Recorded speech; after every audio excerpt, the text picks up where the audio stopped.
Hi, I'm Lindsay. I am the Director of Archives and Records Management here for the Diocese of Arlington, and I'm excited to show you some of the things that we pulled out of the time capsule that was found at the cathedral and what we're going to put in it for our future generations to find. So we'll talk about the things that came out of the original time capsule first.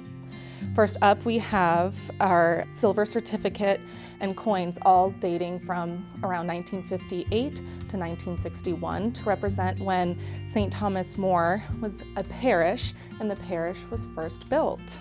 So here we have two documents that was pulled out of the original time capsule.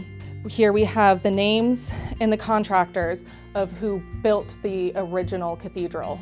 Again, at the time was St. Thomas More Parish. And finally, our last pieces of paper that was rescued from the time capsule, the original time capsule, was the architect, T.J. Collins, and his executive staff.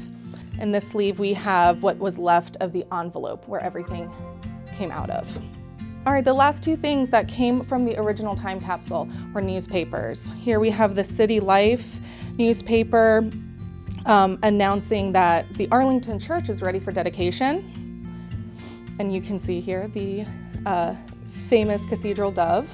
And then finally, we did have to print out a new article of the Catholic Virginian where St. Thomas More was dedicated, as that paper was not able to be rescued, but we still have the information that can go back into the time capsule. Okay, now I'm excited to show you what Bishop Burbidge has decided to put into the time capsule to add our own legacy to the time capsule. We felt it was important to add something to the time capsule with our diocesan shield on it.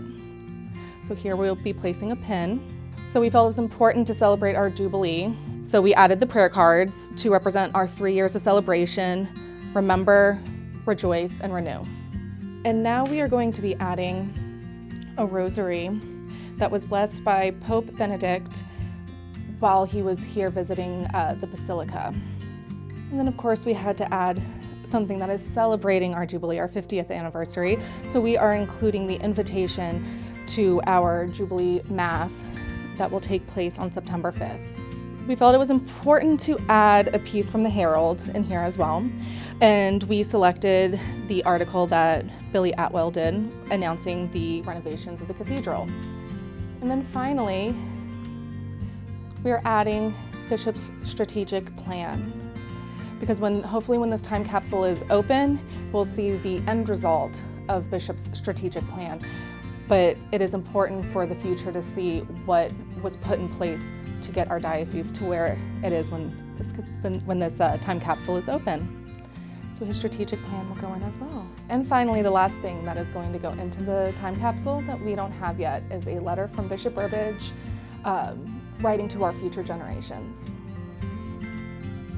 Today is a little bit historical in that we will place in the time capsule into this edifice. And Lindsay has done a great job in putting the articles together that who knows, 25 years from now, 50 years from now, people will be looking at this moment in time and remembering what we do today. So we're part of a legacy, and we're grateful to God for the blessing.